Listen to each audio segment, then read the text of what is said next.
Price Lord. இப்ப நான் வந்து உங்க கையில ஒரு பெரிய பேப்பர் தரேன்னு வச்சுக்கோங்களேன். பேப்பர் குடுத்து அத கிழிச்சு போடுங்க அப்படின்னு சொல்லி நானு சொன்னேன்னா, எத்தன பேர் அத கிழிச்சு போடுவீங்க? ஒரு நியூஸ் பேப்பர், ஒரு பெரிய நியூஸ் பேப்பர குடுத்துர்றேன். அப்ப வந்து நீங்க எல்லாரும் இத கிழிச்சு போடுங்க அப்படின்னா, எத்தன பேர் கிழிச்சு போடுவீங்க? ஆமீன் சொல்லுங்க பாப்போம். ஆமென். ஆமீன். நியூஸ் பேப்பர் நம்ம கிழிச்சு போட்டுருவோம். கரெக்ட் தானே? ஓகே. அதே இது இப்ப நான் ஒரு ரூ. 500 நோட், அதுவும் ஒரு பேப்பர் தான். ரூ. 500 நோட்ட உங்க கையில குடுக்குறேன். அத எத்தன பேரு கிழிச்சு போடுங்கன்னு சொன்னா கிழிச்சு போடுவீங்க? அதுவும் பேப்பர் தானே? எப்படி ஆன்ட்டி? இல்ல? அது பேப்பரு. இது பணம் இல்ல. இல்ல? அதுவும் பேப்பர் தான். ஆனா அதோடைய மதிப்பு நம்ம எல்லாருக்குமே தெரியுது இல்லையா? அது எவ்ளோ ரூ. 500 சும்மாவா? எவ்ளோ காசு? இதுல எவ்ளோ நம்ம திங்ஸ் வாங்கலாம்.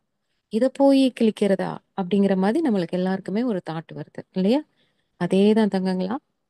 நம்மள வந்து ஆண்டவர் வந்து சாதாரணமானவர்களாய் நம்மள படைக்கல. நம்ம நெனச்சுக்கிறோம் நம்ம வெறும் பேப்பர், வெறும் நியூஸ் பேப்பர். சில நேரத்துல சத்துரு அதுதான் சொல்லுவான். "நீ ஒண்ணுமே இல்ல. நீ எதுக்குமே பிரயோஜனம் இல்ல. உனக்கு ஒரு தாளந்தும் இல்ல. நீ வெறும் வேஸ்ட்டு, வெத்து பேப்பரு" அப்படின்னு சொல்லுவான். ஆனா, ஆண்டவர் நம்மள வந்து இந்த பணம் பணம் கூட பரவால்ல. ஆனா நம்மள அத விட மதிப்பா ஆண்டவர் பார்க்குறாரு. நம்மள வந்து வெளியேற பெற்றவர்களாய் பார்க்குறாரு. நமக்கு தான் அந்த மதிப்பு தெரியல. உண்மை அதுதான். ஏன்னா, நமக்குள்ள இருக்கிறது சாதாரணமானவர் இல்ல. உண்மை அதுதானே? ஆமா. நம்ம சாதாரணமானவர்களா இருந்தாலும், நமக்குள்ள இருக்கிற தெய்வம், அவர் அசாதாரணமானவர். அவர் வல்லமையுள்ள தேவன். அவர் நித்திய பிதா, பரிசுத்த ஆவியானவர். அவ்வளவு வல்லமையான பட்சிக்கிற அக்கினியாய் நமக்குள்ள வாசம் பண்றாரு. நம்ம தான் வேணும்ன்ட்டு நமக்குள்ள அவர் ஜீவிக்கிறார். அவருடைய சுவாசம் நமக்குள்ள இருக்கு.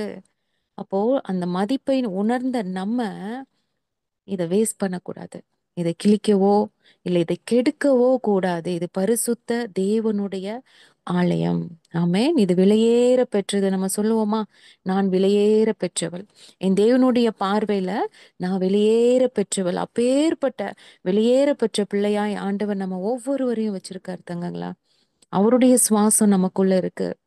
அவருடைய ஜீவன் நமக்குள்ள இருக்கு. அவரை போலவே அவருடைய சாயல் நமக்குள்ள இருக்கு. நீங்க கண்ணாடியில பார்க்கும்போது நீங்க சொல்லுவீங்க, அம்மா மாதிரியே இருக்கேன்ல. என் மூக்கு பாரு, என் கண்ணு பாரு. எங்க டாடிலாம் என்ன சின்ன பிள்ளையில கொஞ்சம் போது அப்படிதான் சொல்றாரு. பாரு என்னைய மாதிரியே இருக்க. மூக்க மட்டும் பார்க்காதம்மா, மூக்கு அம்மா மாதிரி இருக்குன்னு. சோ நம்ம பார்க்கும்போது நம்ம தகப்பன் மாதிரி, தாய் மாதிரி இருக்கிறோம்னா எவ்வளவு சந்தோஷம்னா, நம்ம ஆண்டவர் மாதிரியே இருக்கிறோம்னா அது எவ்வளவு பெரிய சந்தோஷம் இல்ல. அவர் மாதிரியே பார்க்கிற ஆவியானவர் தான் சொல்லுவார். நீங்க கண்ணாடி பார்க்கும்போது இனி அந்த தாட்டு போய் எப்படி தாட்டு உங்களுக்குள்ள வரணும்னா, எப்ப நான் ஏசப்பா மாதிரியே பார்க்கிறேன்ல, ஏசப்பா மாதிரியே நான் சிரிக்கிறேன், அவர் மாதிரியே இருக்கேன், அவர் மாதிரியே பொறுமையா இருக்கேன், அவர் மாதிரியே அன்பா இருக்கேன், அவர் மாதிரியே நான் நேசிக்கிறேன், அவர் மாதிரியே நடக்கிறேன், அவர் மாதிரியே நான் பேசுறேன்.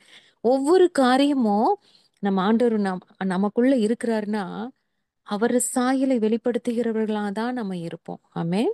அப்ப நம்ம யாருமே எப்படி இல்ல, ஆமா வெத்து பேப்பர் கிடையாது. நம்மெல்லாம் பணத்தை காட்டிலும் இந்த உலகத்துல இருக்கிற இந்த உலகத்துல எவ்வளோ பெரிய கோடி கோடியான மதிப்பான பொருள்களை எதை காட்டிலும் எதை எல்லாத்தையும் விட நம்ம விலையேற பெற்றவர்கள். அப்படிதான் ஆண்டவர் நம்மளை பார்க்கிறார். பராக்கிரமசாலியாய் தான் பார்க்கிறார். ஆமென்.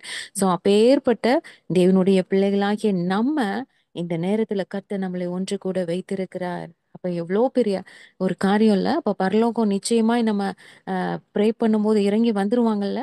கோடான கோடி தூதர்களும் அப்படித்தான் பாக்குறாங்க. இவங்க சாதாரணமானவங்க கிடையாது. இந்த உலகத்தை கலக்க போறவங்க. இவங்க வல்லமையான தேவனுடைய பிள்ளைங்க. வரப்போகிற நாட்கள்ல எரிந்து பிரகாசிக்க போறவங்க. இந்த உலகத்துல வானத்தின் நட்சத்திரம் போல ஜொலிக்க போறவங்க. பரலோக ராஜ்யத்துக்கு சொந்தமானவங்க. நம்மளாம் ஹெவன் போகும்போது ஏஞ்சல்ஸ்லாம் அப்படிதான் வரவேற்பாங்க. வாங்க வாங்க இந்த பரலோக ராஜ்யத்தை சுதந்திரிக்க போறவங்களே, சொந்தமானவங்களே, நீங்க வந்து ஆண்டவர் உங்களுக்காக வைத்திருக்கிற இந்த ஆசீர்வாதத்தை பெற்றுக்கொள்ளுங்க. இந்த வாசஸ்தலத்தை உங்களுக்காக தான் ஏசப்பா ஆயத்தப்படுத்திட்டு இருந்தாரு. நீங்க அதை சுதந்திரித்துக் கொள்ளுங்கன்னு சொல்லி நம்ம எல்லாரையும் அப்படி வரவேற்பாங்களாம். சோ அப்பேற்பட்ட பிள்ளைகளாகிய நம்ம ஆராதிக்கும் போது, நம்ம ஜெபிக்கும் போது, நம்ம ஒண்ணு கூடி இந்த மாதிரி ஒரு ஃபெல்லோஷிப், இது சாதாரண ஃபெல்லோஷிப் கிடையாது. அதை நீங்க புரிந்து கொள்ளணும். இப்போ ஒவ்வொருத்தரும் நீங்க தேவனுடைய மாளிகையாய் அவருக்கு வெளியேற பெற்ற பிள்ளைகளாய் இருக்கும்போது நம்ம அத்தனை பேரும் ஒண்ணு கூடும் பொழுது பரலோகமே நிச்சயமாய் இறங்கி வரும். அது உண்மை.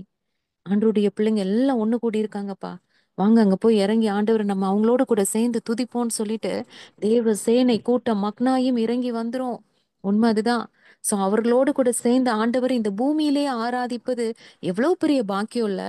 நம்ம எல்லாருமே பாக்கியவான்கள், நம்ம எல்லாருமே கிருபை பெற்றவர்கள், ஆண்டவர்னால் ஆசீர்வதிக்கப்பட்டவர்கள், என் பிதாவினால் ஆசீர்வதிக்கப்பட்டவர்களே வாங்கன்னு ஆண்டவர் கூப்பிடுறார். ஆமென். அப்பேற்பட்ட ஒரு கிருபையை தேவன் நம்ம ஒவ்வொருத்தருக்கும் கொடுத்திருக்கிறார். கிருபை பெற்றவர்களாக்கி நம்ம எல்லாரும் சேர்ந்து ஆண்டவரை நோக்கி நம்ம ஜெபிக்கலாமா? ஆண்டவர் நம்மோடு கூட பேசும்படியாக. ஹalleluya. உள்ளத்தின் ஆழத்திலிருந்து ஹalleluya. அதனாலதான் ஆண்டவர் சொல்றாரு, நீ பேசுகிற ஒவ்வொரு பேச்சையும் ஆண்டவர் கவனித்து கொண்டு இருக்கிறார். நீங்க சொல்ற காரியம் அப்படியே நடக்கும்.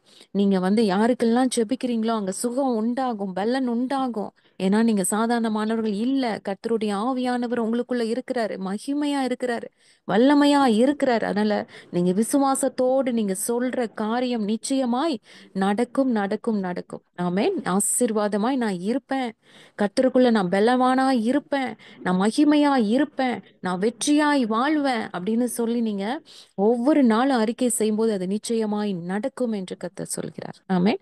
சோ நம்ம ஜெபிக்கலாம்.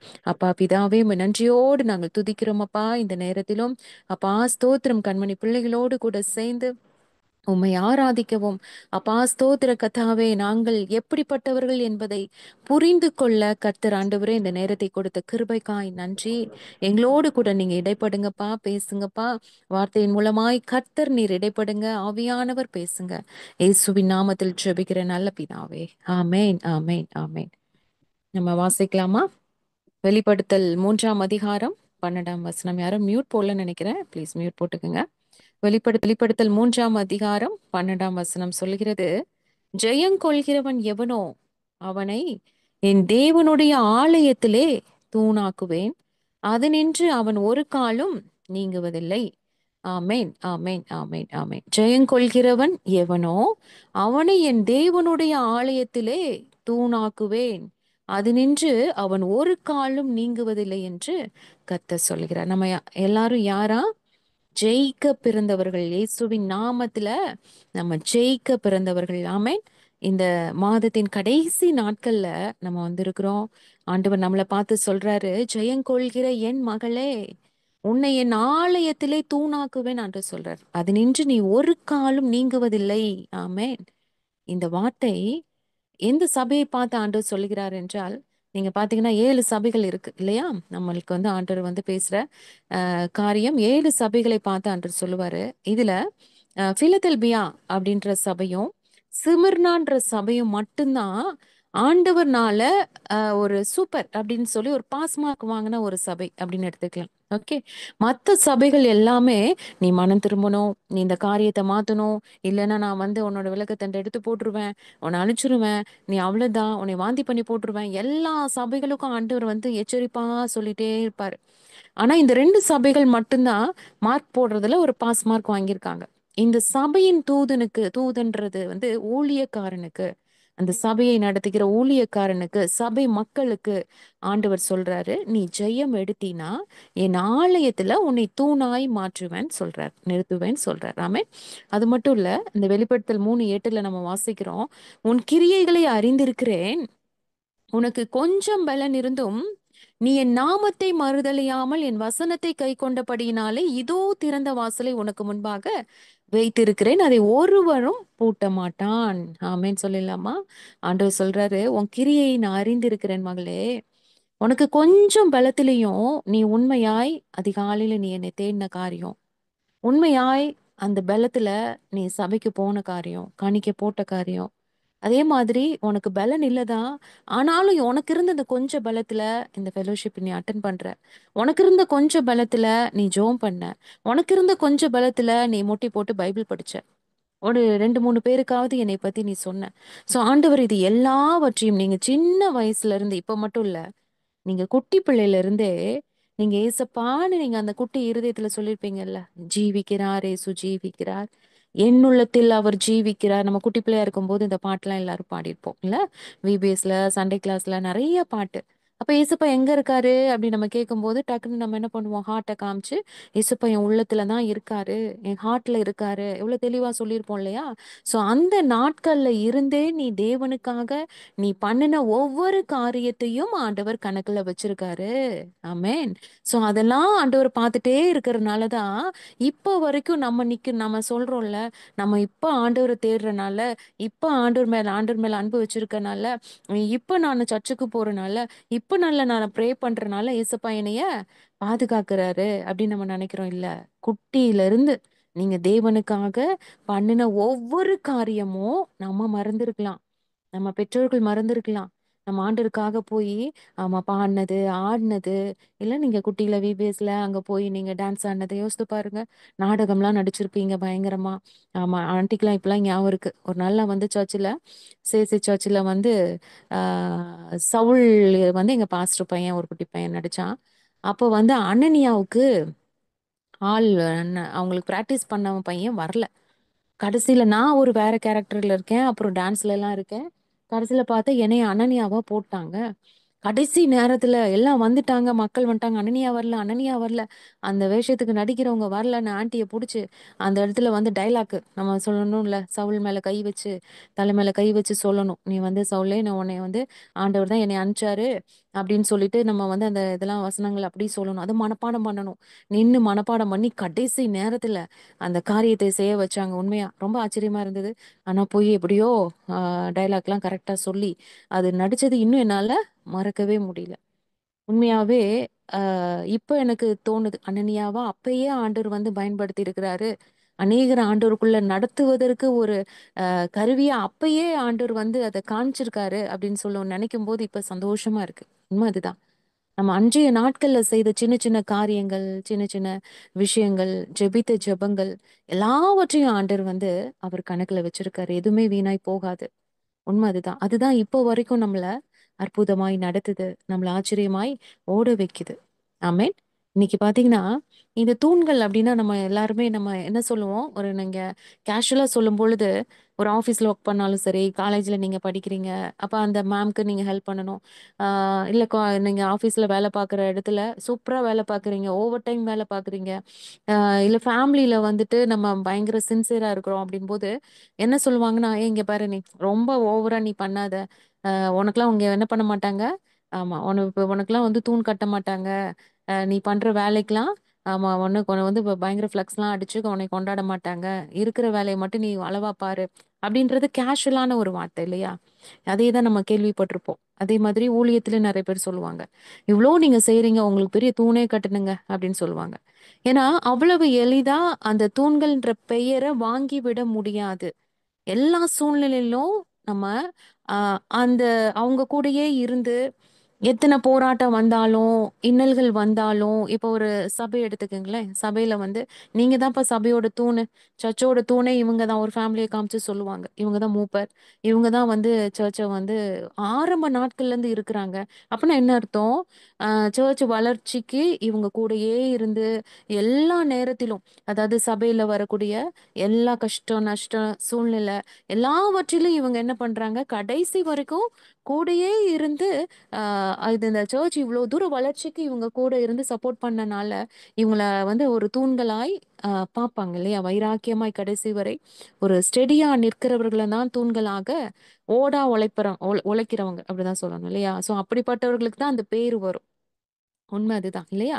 அதே மாதிரி வேதத்துல வந்து தூண்கள் சொல்லிட்டு ஒரு 3 பேரை சொன்னாங்க. கலாத்தியர் 2ஆம் அதிகாரம் 9ஆம் வசனத்துல இருக்கு, தூண்களாக எண்ணப்பட்ட யாக்கோபும் கேபாவும் யோவானும். இதெல்லாம் வந்து ஈஸியா கிடைக்காது இந்த பேரு. அந்த அளவுக்கு வந்து பாடுபட்டாதான், அந்த அளவுக்கு வந்து நம்ம வந்து நிலைச்சு நின்னாதான், கடைசி வரைக்கும் நிலைச்சு நின்னாதான். ஏன்னா நிறைய பேரு இருக்கிறாங்க, எல்லாரும் வருவாங்க போவாங்க, வருகிறதும் போகிறதுமாய் இல்ல. நோவா வந்து முதல்ல காக்காவை வெளியில அனுப்பும்போது அது போக்கும் மரத்துமாய் இருந்துச்சாம். அப்படிதான் இன்னைக்கு அநேக கிறிஸ்தவர்கள் இருக்கிறாங்க. சர்ச்சுக்கு வருது போறது, வருது போறது, வருது போறது, ஆனா எந்த மாற்றமும் இல்ல. போக்கும் மரத்துமாய் தான் அநேகர் இருக்கிறாங்க. அவங்க தூண்கள்ன்ற பேரை வாங்க முடியாது. அது ஆண்டவருக்காக கடைசி வரையும் நிலை நிற்கிறவர்கள், கன்சிஸ்டன்சி நிலைத்திருக்கிறவர்கள், என்ன நடந்தாலும், என்ன பிரச்சனை வந்தாலும், எனக்கு தேவன் செய்தாலும், செய்யாவிட்டாலும் நான் ஆண்டவர தான் வணங்குவேன். ஆண்டவர் எனக்கு கொடுத்தாலும், கொடுக்காட்டியும் அவர் மேல இருக்கிற விசுவாசம் போகாது. நம்பிக்கை போகாது. அவர் மேல இருக்கிற அன்பு குறையவே குறையாதுங்க. அதுதான் அந்த தூண்கள்ன்ற பேர வாங்கி வைக்கும். ஆமென். அதுதான் கடைசி வரைக்கும். இப்ப சகரியா எலிசபெத் எடுத்துக்கங்களேன். குழந்தை இல்ல. அவங்களுக்கு ஆசாரிய ஊழியம் பண்ணிட்டு இருக்காங்க. ஆனா அவங்களுக்கு குழந்தை இல்லையே! ஆண்டவர்ட்ட கேட்டு கேட்டு பார்த்திருப்பாங்க. கண்டிப்பா. ஏன்னா வர்றவங்க எல்லாம் கேட்பாங்க இல்லையா? "நீ ஏன் பாஸ்டரா இருக்கீங்க? உங்களுக்கே ஒரு பிரச்சனை இருக்கு. இதுல எங்களுக்கு ஜெபம் பண்றீங்களா?" அப்படின்னு கேட்பாங்க. அப்ப அவருக்கு எவ்வளவு வேதனை இருந்திருக்கும். எலிசபெத்துக்கு எவ்வளவு வேதனை இருந்திருக்கும். ஆனாலும் அவங்க என்ன பண்ணாங்களாம், வயசு போயிருச்சு. இப்ப தாத்தா, பாட்டி ஆயாச்சு. இனி அவங்களுக்கு வர்றதுக்கு வாய்ப்பே இல்ல. அவங்க மாம்ச பலன் சொல்லுது, இனி நம்மளுக்கு வாய்ப்பே இல்ல. நம்மளுக்கு குழந்தை கிடைக்கிறதுக்கு சான்ஸே கிடையாது அப்படின்ட்டு அவங்க அத கேட்கிறதே விட்டுருப்பாங்க. ஓகே ஆண்டவரே, நீங்க குடுக்கல. ஓகே இருந்தாலும் பரவால்ல.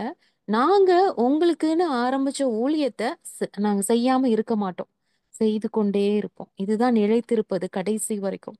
அத ஆண்டவர் பார்க்கிறாரு. நிச்சயமா பார்க்கிறாரு. கடைசி வரைக்கும் யாரு ஸ்டாண்ட் பண்றாங்களோ, அதான் வார்த்தை சொல்லுதுல்ல. முடிவு பரியந்தம் நிலை நிற்பவனே ரட்சிக்கப்படுவானே. ரட்சிக்கப்படுறதுங்கிறது தங்கங்களா, டெய்லி ரட்சிக்கப்படணும். நான் ஆரம்ப நாட்கள்ல ரட்சிக்கப்பட்டுட்டேன். அவ்வளவுதான். அதுக்கப்புறம் நான் ஆண்டவர நேசிக்கிறேன் போறேன். கிடையாது. டெய்லி, டெய்லி அனுதினமும் ரட்சிப்பு நம்மளுக்கு வேணும். ரட்சிப்பின் வஸ்திரத்தை அனுதினமும் உடுத்திக் கொள்ளணும். அப்பதான் சத்துரு உள்ள நுழைய முடியாது. ஏன்னா சத்துருவுடைய தந்திரமே நம்மள அழிக்கணும். நம்ம ஒண்ணும் இல்லைன்னு சொல்லணும். நீ வேஸ்ட்ன்னு சொல்லணும். உன்னால எதுவும் ஆக போறது இல்ல. நீ எது வாழ்ந்து என்ன பிரயோஜனம்? ஏன்னா இந்த ஆத்துமா விலையேற பெற்றதுன்னு அவனுக்கும் தெரியும். ஆவியானவர் உள்ள இருக்கிறாருன்னு தெரியும். அதனால எப்படியாவது ஒவ்வொரு நாளும் ஏதாவது ஒரு ஆத்துமாவை அழிச்சு அவன் கிட்ட கொண்டு போயிடணும். அவனுக்கு ஆள் சேர்க்கணும். அவன் ட்ராக்ல கொண்டு போகணும். இதுதான் அவனுடைய தந்திரம். அதனால அத அழிக்க தான் பார்ப்பான். ஆனா ஆண்டவர் இந்த ஆத்துமா விலையேற பெற்றதாய் பார்க்கிறாரு.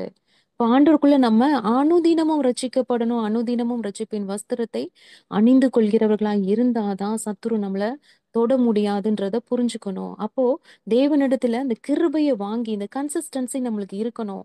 ஏன்னா ஒரு நாள் நான் ஜெபிக்கிறோம், அடுத்த நாள் சோர்ந்து போயிடுறோம். அது இருக்கக்கூடாது. ஒரு நாள் அதிகாலையில எழும்புறோம், அடுத்த நாள் வர முடியல. ஏன்?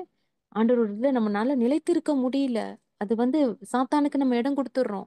அப்படிப்பட்ட காரியங்களுக்கு இடம் கொடுக்காதவர்களாய், ஆண்டவரே நான் எப்பொழுதும் உடைய சமூகத்துல நிலைத்திருக்க எனக்கு கிருபை தாங்க.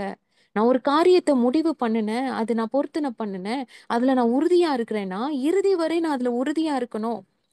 அது ஆண்டவருடைய காரியத்துல நீங்க ஸ்டெடியா இருந்தாதான், நீங்க படிக்கிற காரியமா இருக்கட்டும், வேலையின் காரியத்திலயும் இதே காரியம் உங்களுக்கு கண்டினியூ ஆகும்.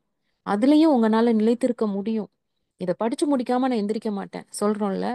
இந்த காரியத்த முடிக்காம நான் எழும்ப மாட்டேன். இப்ப நான் சாப்பிட வரமாட்டேன். அம்மாட்ட சொல்றோம்ல. அதே மாதிரி ஆண்டவருடைய காரியத்தையும் நான் நிலைச்சு நிப்பேன். ஒரு நாள் கூட நான் தவற விட மாட்டேன். ஒரு நாள் பிரேக் விட்டீங்கன்னா, அது சாத்தானுக்கு பயங்கர தொக்கா போயிடும். சூப்பரா ஒரு ஓட்டைய குடுத்த மாதிரி ஆயிரும். உள்ள புகுந்துக்குவான். ஒரு நாள் கேப்பே போதும். அதனாலதான் அதுல நிலைத்திருக்க வேண்டும் என்று ஆண்டவர் சொல்றாரு. இவங்க பாத்தீங்கன்னா அந்த 3 பேரும் இவங்க சுவிசேஷம் அறிவிக்கப்பட்ட நாள் முதல் சத்தியத்தை போதிப்பதுல அந்த வார்த்தை சொல்லுது. எவ்விதத்திலும் நிலை தடுமாறாதவர்களாய், ஆமென், உறுதியோடு ஓய்வின்றி சகல பாடுகளையும் சகித்து, ஆமென், பிரச்சனை வருது, போராட்டம் வருது, ஆண்டவருக்குள்ள நிலைச்சிருக்கிறதுங்கிறது சாதாரண விஷயம் கிடையவே கிடையாது. இது கடைசி நாட்கள்ல வேற நம்ம நோவாவின் நாட்கள்ல நடந்தது போல. இப்ப அதனாலதான் ஆண்டவர் உண்மையா இந்த கடைசி நாட்கள்ல இந்த லென்த் டேஸ்ல மிக பிரயோஜனமாய் நோவாவுடைய நாட்கள்ல எப்படி நடந்ததோ அது மாதிரி நடக்க போகுது. சோ நீங்க எல்லாரும் எச்சரிப்பா இருங்கன்றனாலதான் ஆண்டவர் மெனக்கெட்டு வார்த்தையை கொடுக்கிறார். மதிய நேரத்துல அற்புதமாய் பேச வைக்கிறார். ஒரே ஒரு வசனத்தை வச்சு எபிரேயர் 11:7, விசுவாசத்தினாலே நோவா காணாதவைகளை குறித்து தேவ எச்சரிப்பு பெற்று பயபக்தி உள்ளவனாகி தன் குடும்பத்தை ரட்சிப்பதற்கு பேழையை உண்டு பண்ணினான். இந்த ஒரு வசனத்தை வச்சு ஆவியானவர் இந்த மதிய நேரத்துல அற்புதமாய் பேசுறாரு. விசுவாசம் அப்படின்னா எத்தனை விசுவாசம், எப்படிப்பட்ட விசுவாசம். நம்மளுக்கு விசுவாசம்னாலே உண்மையா சொல்ல போனா எனக்கே இப்பதான் தங்கங்களா புரிஞ்சுது. நம்ம நினைக்கிறோம் ஆண்டவர் நம்புறோம், ஆண்டவர் செய்வாரு, அது நம்பிக்கை. ஆனா விசுவாசங்கிறது என்னங்கிறது உண்மையா நீங்க டைம் இருக்கும்போது அதை எடுத்து நீங்க அதை கேளுங்க, உண்மையா கேளுங்க. ஆண்டவர் அழகா கற்றுக் கொடுக்கிறாரு. ஒரு 8 நாள் அதை எடுத்தோம். இன்னும் இருக்கு. ஆனா இந்த நாட்களுக்குள்ள முடிக்கணும்ன்றதுக்காக அந்த 8 நாள்லயும் இந்த விசுவாசத்தை குறித்து ஆண்டவர் பேசினாரு. அடுத்து தேவ எச்சரிப்பை குறித்து பேசியிருக்காரு. இன்னையோட முடியுது. 5 days ஆண்டவர் வந்து பேசினாரு. எப்படிப்பட்ட தேவ எச்சரிப்பு நம்மளுக்கு இந்த கடைசி நாட்கள்ல வருது. வார்த்தையினால எச்சரிக்கிறாரு. நம்ம சொப்பனத்தின் மூலமா அநேகருக்கு கனவு மூலமா ஆண்டவர் எச்சரிக்கிறாரு. தேவ மனிதர்கள் மூலமா எச்சரிக்கிறாரு. இன்னைக்கு சூழ்நிலைகள் குறித்து நம்ம ஒரு சூழ்நிலைக்குள்ளாய் கஷ்டமான ஒரு பாடு பிரச்சனைக்குள்ளாய் தள்ளப்படுறோம்னா இது மூலமாய் ஒரு எச்சரிப்பு கொடுக்கணுன்றதுக்காக தான் ஆண்டவர் அனுமதிக்கிறாரு. சோ அநேக காரியங்களை ஆண்டவர் இந்த கடைசி நாட்கள்ல கற்றுக் கொடுத்து கொண்டு இருக்கிறார். எதற்காக? ஆண்டவரிடத்துல நம்ம இன்னும் கிட்டி சேரணும். நம்ம எல்லாரும் பரலோகம் போகணும். நம்ம பரிசுத்தமாகணும். ஏன்னா பேழையின் கதவு அடைக்கப்பட போகிறது. கர்த்தர் தான் அடைக்க போறாரு. அதற்குள்ளாக நம்ம எல்லாம் பேழைக்குள்ள நம்ம மட்டும் இல்ல, நம்ம குடும்பமும் உள்ள போகணும். அதற்காக தான் ஆண்டவர் பேசிக் கொண்டிருக்கிறார். அதனால நிலை தடுமாறாதவர்களாய் சோதனை பிரச்சனை போராட்டம் வரும் பொழுது ஷேக் ஆகாம இருக்கணும். உறுதியோடு ஓய்வின்றி சகல பாடுகளையும் சகித்து கிறிஸ்துவுக்காக தம்மை ஒப்புவித்து சபைகள் உடைந்து போகாதபடி காத்து தேவனுடைய வீட்டை, அதாவது 1 தீமோத்தேயு 3:15 பாருங்களேன். தேவனுடைய வீடு ஜீவனுள்ள தேவனுடைய சபையாய் சத்தியத்துக்கு தூணும் ஆதாரமாய் இருக்கிறது. சோ இது இப்படிப்பட்ட உறுதியோடு நிலை நிறுத்தியதுனாலதான் இவர்கள் தூண்களாய் சொல்லப்பட்டாங்க. ஆமென். சாலமோன் ராஜாவினால் கட்டப்பட்ட ஆலயம் நம்மளுக்கு தெரியும். அது ரொம்ப சூப்பரான ஒரு விசேஷமான ஆலயம் இல்லையா? பொன்னினால ஃபுல்லா டோட்டலா அவ்வளோ செலவு பண்ணி அவ்வளோ கோல்டு, எல்லாமே கோல்டு, அவ்வளோ இது பண்ணி ஆண்டவருக்காக அழகா கட்டின ஒரு ஆலயம் இல்லையா? அந்த ஆலயத்தின் நுழைவாசல் பாத்தீங்கன்னா ரொம்ப அழகா சித்தியும் ஆம், தீட்டப்பட்ட 2 வெண்கல தூண்கள் அப்படின்னு சொல்லப்பட்டிருக்கு. 2 தூண்கள் முன்னாடி இருக்கு. அந்த 2 நாளாகமும் 3ஆம் அதிகாரத்துல இது வருது. இந்த ஆலயத்துக்கு முன்பாக 35 முழ உயரமான 2 தூண்கள் இருக்குமா. அப்படி இமேஜின் பண்ணி பாருங்களேன். அவருடைய அந்த ஆலயம், அது 2 தூண்கள் அழகா இருக்கு. அவைகளுடைய முனைகளின் மேலிருக்கும் 5 முழ உயரமான கும்பங்களையும் உண்டாக்கி அந்த தூண்களை அவன் தேவாலயத்திற்கு முன்பாக ஒன்றை வலது புறத்திலும் ஒன்றை இடது புறத்திலும் நாட்டி, இந்த வலது புறமானதற்கு ஒரு பேர் வச்சிருக்காரு யாக்கின், அது பேரு யாக்கின். இடது புறமானதற்கு போவாஸ் அப்படின்னு சொல்லிட்டு 2 தூண்களை அந்த ஆலயத்துக்கு முன்பாக அழகா கட்டி வச்சிருக்காரு. இந்த வலது பக்க தூண் என்ன சொன்னேன்? யாகின் இல்லையா? யாகின்னா என்ன அர்த்தம்னா பிளஸ்ஸிங்ஸ், பெருகுதல்னு அர்த்தமா. இடது பக்க தூண் வந்து போவாஸ் அப்படின்னா பெலன், ஆஸ்தி உள்ளவன், பெலன் அப்படின்னு அர்த்தமா. இந்த தூண்கள் எங்கே இருந்ததுன்னா ஆலயத்துக்கு முன்பாக. இந்த தூண்களும் ஆலயத்துக்கு முன்பாக நிறுத்தப்பட்டுள்ளதை தவிர இது ரெண்டும் எதையும் தாங்கி நிக்காது. அதுல நீங்க பாத்தீங்கன்னா சாலமோன் கட்டிய ஆலயம் நெட்ல போட்டு பாருங்களேன், அதுல பிக்சர்ஸ் வரும். அந்த தூண்கள் ரெண்டுமே எதுலயுமே வந்து சார்ந்து நிக்காது, தனியா தான் நிக்கும். ஆச்சரியமா அது அப்படிதான் நிப்பாட்டியிருப்பாங்க. இது எதை அடையாளப்படுத்துதுன்னா, நீ ஆலயத்தின் தூணாய் நிற்கக்கூடிய நீ தூணாக நீ நிக்கிறணும்னா நீ ஆண்டவரை மட்டும் நீ சார்ந்திருக்கணும். இந்த உலகத்தையோ மனுஷங்களையோ யாரையும் நீ சார்ந்திருக்க கூடாது. அப்பேற்பட்ட வாழ்க்கை நீ வாழும் பொழுதுதான் நீ ஜெயம் கொள்கிறவர்களாக நீ இருக்க முடியும் அப்படிங்கிறத உணர்த்துவதற்காக. ஆமென். கர்த்தருக்குள் ஜெயம் கொள்கிறவன் எவனோ அவன்தான் பெருகவும் செய்வான், பலன் அடையவும் செய்வான். ஆமென் சொல்லிடலாமா? ஆமா, யாகின் போலவும் இந்த போவாஸ் போலவும் ஆண்டவர் மாற்றுவேன் அப்படிங்கிறார். யோசித்து பாருங்க, இந்த ஆலயத்திற்குள் நுழையும் முன்பு இவ்விரண்டு தூண்களையும் கடந்துதான் அவங்க வந்து உள்ளே வெளியே போக முடியும். அப்படிதானே? உள்ளே நுழையும் போது இந்த இடதுபுற யாகின் தூண் வழியாக தான் உள்ள பிரவேசிப்பாங்க. இதுக்கு அர்த்தம் என்னன்னா, ஆலயத்துக்குள்ள யாரு பிரவேசித்தாலும் பிரவேசிக்கக்கூடிய எவரும் ஆசீர்வாதத்தினால பெருகுவாங்க. ஆமென். அப்படிங்கிறதையும், ஆராதனை முடிஞ்சு ஆலயத்துல இருந்து வெளியே வரும்போது நீங்க ஒண்ணும் இல்ல, உங்க சர்ச்சுக்கு நீங்க உள்ள போகும்போது நீங்க இடது பக்கமா போறீங்கன்னா அது அது வந்து நீங்க அப்படி யோசித்துக்குங்க, நான் ஆசீர்வாதத்துல பெருக போறேன் அப்படின்னு சொல்லிட்டு நம்ம உள்ள போகணும். ஆலயத்துல இருந்து வெளியே வரும்போது இது வலதுபுற போவாஸ் பக்கத்தூண் உள்ள பக்கமாய் வரும்போது ஒவ்வொருவரும் எப்படி சொல்லிட்டு வருவாங்களாம், தெய்வ பலத்தோடு நான் கடந்து போறேன், உள்ள போய் தேவ ஆசீர்வாதத்தை பெற போறேன்.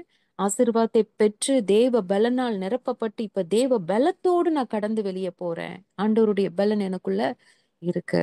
இதுதான் பெருக்கத்தின் ஆசீர்வாதம், பலத்தின் ஆசீர்வாதம் இன்றைய நாட்கள்ல எல்லாருக்குமே வேணும். ஆமென். தேவனுடைய ஆலயமோ அவருடைய பிரசன்னத்தில் வருகிற காரியமோ நம்மை வெறுமையாய் அனுப்பி விடாது. ஆமென். இவ்விரண்டு ஆசீர்வாதங்களையும் பெற்றுக்கொள்ள ஆலயத்தின் தூண்களாய் மாறணும்னா நம்ம ஜெயம் கொள்கிற வாழ்க்கை வாழணும். ஆமென் சொல்லலாமா? ஜெயம் எதுல நம்ம ஜெயம் எடுக்க முடியும்? எடுக்கணும். உலகத்தை நம்ம ஜெயிக்கணும். மாம்சத்தை ஜெயிக்கணும். மாம்ச இச்சைகளை நம்ம ஜெயிக்கணும். பிசாசை ஜெயிக்கணும். ஆமென். ஆமா, ஆல்ரெடி ஆண்டவர் சிலுவையில ஜெயிச்சிட்டாரு. இப்ப நம்ம அவருடைய பிள்ளைங்க சர்வாயுத வர்க்கத்தை தரித்தவர்களா இருக்கும்போது அவனை ஜெயிக்க நிச்சயமாய் நம்ம ஜெயிக்க முடியும். ஜெயித்து நம்ம தூண்களாய் ஆண்டவர் நிறுத்துவார். ஹல்லேலூயா. இந்த மூன்றையும் ஜெயித்தவர் நம்ம எல்லாருக்குமே தெரியும். ஆண்டவராகிய இயேசு கிறிஸ்து மட்டும்தான் இல்ல. உலகத்துல உபத்திரவம் உண்டு, ஆனாலும் திடன் கொள்ளுங்கள், நான் உலகத்தை ஜெயித்தேன். எல்லாத்தையும் ஜெயித்த பிசாச வார்த்தையினால ஜெயிச்சாரு. மாம்ச இச்சைகளை ஜெயிச்சாரு. எல்லாவற்றையும் அவர்தான் ஜெயித்தாரு. எப்படி ஜெயிக்கணும்ன்றதையும் காண்பித்து கொடுத்து வாழ்ந்து காமிச்சிட்டு போயிட்டாரு. ஆமே. நம்ம தேவனை போல அவருடைய பிள்ளைகள் இல்ல, அவருடைய சாயலை பெற்றவர்கள், அவருடைய பிள்ளைங்க இல்ல, அவரை போல நம்ம ஜெயிக்க பிறந்தவர்கள், ஜெய கிறிஸ்துவின் பிள்ளைகள். அவரை நம்ம தரித்து கொள்ளணும். கர்த்தராகிய இயேசு கிறிஸ்துவை தரித்து கொள்ளும் போதுதான் இந்த ஜெயம் எடுக்கிற வாழ்க்கை நம்மளுக்கு வரும். உலகத்தை ஜெயிக்கணும். எப்படி ஜெயிக்கிறதுனா, உலகம் என்றாலே நம்மளுக்கு ஒரு பாடுகள் நிறைந்தது, ஒரு வனாந்திரமான வாழ்க்கை, துக்கம் இருக்கு, கவலை இருக்கு, எல்லாம் மிக்ஸ் ஆகி இருக்கு இந்த உலகத்துல. இல்ல, இச்சைகள் இருக்கு, மாம்சம் இருக்கு, பிசாசின் கிரியைகள் எல்லாமே இந்த உலகத்துல இருக்கக்கூடியதுதான். ஆனா இவை அனைத்தையும் நம்ம உதறி தள்ளிவிட்டு நமக்கு நியமித்த ஓட்டத்துல ஓடணும். ஃபோக்கஸ் ஆண்டவர் மட்டும்தான் அப்படிங்கிறார். ஆமே. எல்லாம் வரும், நம்மளை தேடி வரும், நம்மளுக்கு பிரச்சனை வரும், போராட்டம் வரும், தேவையில்லாத பிரச்சனைகள் வரும் இல்ல, காரணமில்லாத சண்டைகள் வரும், என்னென்னமோ காரியங்கள் நம்மளுக்கு நம்மளே அந்த இடத்துல இருந்திருக்க மாட்டோம். ஆனா பிரச்சனை நம்மளை தேடி தேடி தேடி வரும் இல்ல. அது எல்லாத்தையும் நம்ம உதறி தள்ளிடணுமா. தாவீது அழகா சொல்லுவாரு, 133 சங்கீதம் நினைக்கிறேன், நான் இந்த மிஞ்சின கருமங்கள்ல நான் தலையிட மாட்டேன் அப்படின்னு. எனக்கு மிஞ்சின கருமங்களை விட்டு எக்ஸ்ட்ரா இருக்கக்கூடிய எல்லா காரியத்தையும் அவர் அதான் சொல்றாரு. இதெல்லாம் வேஸ்ட், ஒண்ணு இல்லாத விஷயம். சில பேர் சம்மந்தமே இல்லாத ஒரு இடத்துல போய் மூக்க நுழைப்பாங்க, போய் மாட்டிக்குவாங்க. சோ அந்த மாதிரி எந்த ஒரு காரியத்திலயும் நான் தலையிட மாட்டேன், எனக்கு தேவையில்லாத விஷயங்களை நான் தலையிடுறதே கிடையாதுன்னு சொல்லுவாரு. அந்த மாதிரி எல்லாத்தையும் உதறி தள்ளிட்டு நீ ஓடு, உனக்கு நியமிக்கப்பட்ட ஓட்டத்துல நீ ஓடு. அப்போஸ்தலர் 28 3 வசனம் சொல்லுது. பவுல் பாத்தீங்கன்னா சில விறகுகளை வாரி அதை நெருப்பின் மேல போடும்போது, அந்த இடத்துல குளிர்காயறதுக்கு நெருப்புல போட்டுட்டு இருக்காரு விறகெல்லாம் அள்ளி. அப்ப என்ன ஆகுது, ஒரு விரியன் பாம்பு அனல் உரைத்து புறப்பட்டு அவனுடைய கையை கவிச்சான். அந்த கையை கவுன உடனே அந்த தீவு மக்கள்லாம் நினைச்சாங்க, ஐயோ இவன் பயங்கரமான கொலைபாதகன் போல இருக்கு, அதனாலதான் இந்த மாதிரி விஷப்பூச்சி இவன் கையில போய் கவ்விக்குச்சு. நிறைய பேர் சொல்லுவாங்கல்ல, நம்மளுக்கு ஒரு கஷ்டம் வரும்போது, நம்மளுக்கு ஒரு பிரச்சனை வரும்போது, நம்ம குடும்பத்துல ஒரு பாடு, ஒரு இழப்பு, ஏதாவது ஒண்ணு வந்துச்சுன்னா என்ன சொல்லுவாங்க மக்கள் எல்லாரும், இவங்க ஏதோ ஒரு தப்பு பண்ணியிருக்காங்க, ஏதோ ஒரு பயங்கரமான பாவம் பண்ணியிருக்காங்க இல்ல, அதனாலதான் இந்த மாதிரி பிரச்சனைகள் இவங்க குடும்பத்துல அப்படின்னு நினைப்பாங்கல்ல. அந்த மாதிரி அவங்க நினைக்கிறாங்க. அப்போ இந்த 5 வசனம் என்ன சொல்லுது, அவன் அந்த விஷப்பூச்சியை தீயிலே உதறி போட்டு, ஐயோ நம்ம கடிச்சு நம்மளா இருந்தா அப்பா கத்தி கூச்சல் போட்டு இல்ல, ஐயோ அது சும்மா கபி இருந்து கடிக்காம போயிருந்தா கூட நம்மளுக்கு தூக்கம் வந்திருக்காது 10 நாளைக்கு. அப்படிதான் ஆன்டிக்குலாம் அந்த 2 தடவை அந்த பாம்பை பார்த்துட்டு 10 நாள் தூங்காம இருந்தேன்ல, அப்படி க்ளோஸ் அப்ல பார்த்துட்டு. சோ அந்த மாதிரி எல்லாம் நம்ம தூங்க மாட்டோம். அந்த நடுக்கம் இல்ல பயங்கரமா இருக்கும் இல்லையா. சோ இந்த மாதிரி ஆனா அந்த இடத்துல பவுல் அந்த ஒரு ஒரு இதே அலட்டிக்கவே இல்லை, தூக்கி உதறி போட்டுட்டு ஒரு தீங்கும் அடையாதிருந்தான். அப்படியேப்பட்ட ஒரு விசுவாசம். ஏன்னா என்னை குறிச்சு ஆண்டவர் ஒரு தரிசனம், நோக்கம், திட்டம் வச்சிருக்காரு. அந்த திட்டம் முடியிற வரைக்கும் சத்துரு என்னுடைய உயிரை எடுக்க முடியாதுன்ற அறிவு அப்ப அவருக்கு அழகா இருந்தது, ஆண்டவர் கொடுத்திருந்தார். என்னதான் பிசாசு நம்மளுக்கு பெரிய ஒரு காரியத்தை செக்கு வச்சாலும் அது ஒண்ணுமே ஆகாது. நானே ரயில்வே ட்ராக்ல போய் தலைய வச்சாலும் ட்ரெயின் வேற ட்ராக்ல தான் போகும். ஏன்னா நம்மளை குறிச்சு ஒரு தரிசனம் ஆண்டவர் வச்சிருக்காரு. அது முடியிற வரைக்கும் சத்துரு நம்ம தலையை எடுக்க முடியாது. நம்ம உயிருக்கு ஒரு சேதமும் அவனால பண்ண முடியாது. அதை அறிந்தவர் உதறி போட்டாரு. நம்ம கையை கவி இருக்கிற உலகத்தினுடைய ஆசைகள் இருக்கலாம், இல்ல மாம்சத்தின் இச்சைகள் இருக்கலாம், பிசாசின் தந்திரங்கள். ஒரு ஊழியக்காரர் சொல்லுவார், இந்த லவ் விஷயத்துல நிறைய பேர் அவங்களுடைய கைய கவி கிடக்குது அப்படின்னு சொல்லுவார். சோ அந்த மாதிரி அநேக தேவையில்லாத, அவசியமில்லாத, மாய்மாலமான ஒரு அன்பை அது கவி கிடக்கு நிறைய பேருடைய இத அப்படிதான் இருக்கு, இறுக்கி புடிச்சிட்டு கிடக்கு. இவங்களும் விடுறதில்ல, அதுவும் விட மாட்டேங்குது. நம்ம உதர்னாதான் அது கீழே விழுகும். இது அவசியம் இல்ல, இது நம்மளுக்கு தேவையில்லை, இது கர்த்தருக்கு பிரிய இல்லை, இது விஷப்பூச்சி, இது எப்பனாலும் நம்மள கொட்டிரும். எப்பனாலும் நம்மளுக்கு இதனால ஆபத்துன்றத நம்ம புரிஞ்சுக்கிட்டோம்னா, ஓதறிருவோம். இதனால எந்த பிரயோஜனம் இல்ல. கர்த்தரை விட்டு நம்ம வழி விலகி போகிறதுக்கு தான் இது என்னை கவிக்கிச்சு. இது எனக்கு அவசியமில்லாத ஒன்று என்று நம்ம கைய உதறும் பொழுதுதான் அது நம்மள விட்டு போகும். நம்ம விடுறதுக்கு முடியாம, ஐயோ மாட்டிக்கிச்சே, மாட்டிக்கிச்சே. நான் என்ன பண்றது? என்ன பண்றது? இவனை எப்படி கவிட்டு நிக்குதே, நான் விட முடியலையே, என்ன செய்யறது? நான் என்ன பண்ணட்டும்? இப்படியே யோசிச்சுட்டே இருந்தோம்னா, அது இன்னும் நம்ம கையை கடிக்கிறது இல்லாம வாழ்க்கையே நாசமாக்கிரும். அதனால அதை தூக்கி உதறி வீசுவதற்கு தயங்கவே கூடாது. அதை உதறிட்டு முன்னேறி சென்றோம் என்றால், இந்த பவுலின் கையினாலே விசேஷித்த அற்புதங்களை செய்த தேவன் நம்ம கையினாலேயும் நிச்சயமாய் செய்வார். ஹல்லேலூயா, ஹல்லேலூயா. நம்ம உலகத்தை நேசிச்சோம் அப்படின்னா பிதாவுடைய அன்பு நமக்கு இல்லை. இதை நம்ம எழுதிக்கலாம். எங்க எழுதிக்கலாம்? இருதயத்திலே நம்ம எழுதிக்கலாம். நம்ம அந்த உலகத்தை, உலக மனுஷனை, யாரையா இருந்தாலும் அந்த அன்பு நம்ம அங்க போயிருச்சுன்னு வைங்களேன். ஆமா, லவ் பண்ற காரியமா இருக்கட்டும், எந்த ஒரு காரியமா இருக்கட்டும், பொருளை நேசிக்கிற காரியமா இருக்கட்டும், ஆண்டவரை விட, தேவனை விட நீங்க யாருக்கெல்லாம் இம்பார்ட்டன்ஸ் கொடுக்குறீங்களோ அதெல்லாம் வந்து விக்கிரகம் தான். உண்மை. நம்ம எப்பயுமே நான் சொல்லுவேன், விக்கிரக வழிபாடுங்கிறது போய் சிலைக்கு முன்னாடி நின்று வணங்குறதும், கோயிலுக்குள்ள போய் வணங்குறது, இது விக்கிரக வழிபாடு ஒரு பக்கம் இருந்தாலும், நம்ம வந்து ஆண்டவரை விட நீ எந்த பொருளுக்கு, ஒரு ஃபோனுக்கு இம்பார்ட்டன்ட் கொடுக்குறியா? நீ ப்ரே பண்ண நேரத்துல ஃபோன் பார்த்துட்டு உட்காந்துருக்கீங்களா? இல்ல நீங்க வந்து ரீல்ஸ் பாக்குறீங்களா? உட்காந்து ஆண்டவரை விட எதுக்கு இம்பார்ட்டன்ஸ் கொடுக்குறீங்களோ, எது இது இல்லாம நான் இருக்க மாட்டேன். இது சொன்னா உங்களுக்கு புரியும். ஐயோ நீ இது இது விட்டுரு பாப்பா, வேண்டாம், இந்த போன் நீ தொடாத. இல்லம்மா, நான் இது போன் இல்லாம என்னால இருக்க முடியாது. இந்த தவறான நட்பு இது வேண்டாம், அந்த பையனை மறந்துரு, விட்டுரு அப்படின்னு அம்மா சொல்லுங்க. இல்ல, என்னால விட்டுட்டு இருக்க முடியாது. இது எனக்கு இந்த பொருள் வேண்டாம், இல்ல என்னால விட்டுட்டு இருக்க முடியும். இந்த ஃப்ரெண்ட்ஷிப் இல்ல, என்ன விட்டுட்டு இருக்க முடியாது. அதெல்லாம் விக்கிரகம். இது மிகப்பெரிய பாவம். விக்கிரகம் என்பது ஆண்டவர் அருவருக்கிற மிகப்பெரிய பாவம். இவர்களிடத்துல பிதாவின் அன்பு இல்லை என்பதை ஆண்டவர் தெளிவா சொல்லிட்டாரு. இதை உன் இருதயத்துல எழுதிக்கணும். யாரெல்லாம் ஆண்டவரை விட அதிகமா நேசிக்கிறோமோ, இவங்க இல்லாம என்னால வாழ முடியாதுன்னு நினைக்கிறோமோ, இந்த பொருள் இல்லாம என்னால இருக்க முடியாதுன்னு நினைக்கிறோமோ, அத்தனையும் விக்கிரகம் தான், விக்கிரக வழிபாடு தான். இவங்களெல்லாம் ஆண்டவர் நேசிக்கவே மாட்டார். ஆண்டவருடைய அன்பை எதிர்பார்க்கவே முடியாது. நன்மைகளை எதிர்பார்க்க முடியாது. ஜீவ புஸ்தகத்துல நம்ம பேரு கிறுக்கப்பட்டு போயிடும். நம்ம ஜாக்கிரதை உள்ளவர்களாய் நம்ம இருக்கணும். கர்த்தரை முதலாவது தேடுகிற பிள்ளைகளாய் இருக்கணும். ஆண்டவருக்கு என்ன பிடிக்கும்? ஆண்டவருடைய பிள்ளைகளாய், வாலிப வயசுங்கிறதே எப்பவுமே நம்ம சொல்றோம். அது வந்து கிடைக்கவே கிடைக்காது. உண்மையாவே ஆன்டிப்பெல்லாம், ஐயோ அந்த ஏஜ்ல எவ்வளோ பண்ணிருக்கலாம், இன்னும் எவ்வளோ ஆண்டருக்காக செஞ்சிருக்கலாம், மிஸ் பண்ணிட்டோமே இப்ப ஃபீல் பண்றேன் உண்மையா. சோ இந்த வாலிப வயசு கிடைக்கவே கிடைக்காது. இந்த பலன் கிடைக்காது. இப்ப எல்லாம் எங்களுக்கெல்லாம் வந்து கொஞ்சம் வேலை செஞ்சாலே அவ்வளோ டயர்ட் ஆகுது, அவ்வளோ சோர்ந்து போயிடும்.